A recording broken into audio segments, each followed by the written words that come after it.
মৰিগাঁও ডিষ্ট্ৰিক্টত বৰফুলকান্দা গাঁও থানাপুৰা গাঁও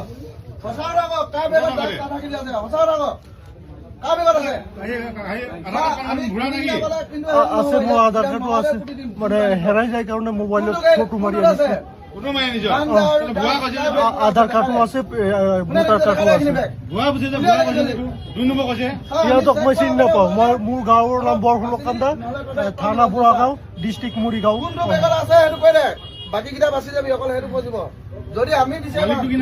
শফিকুল ইছলাম মালিকটোৰ নাম।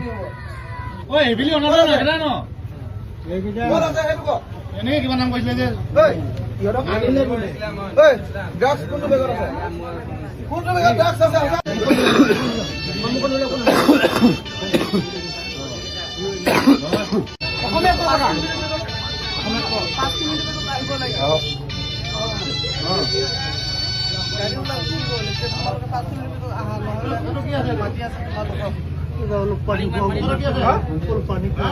পানী খাবি, পানী খোৱা একো নাই, আমি ইমান জানো নহয়।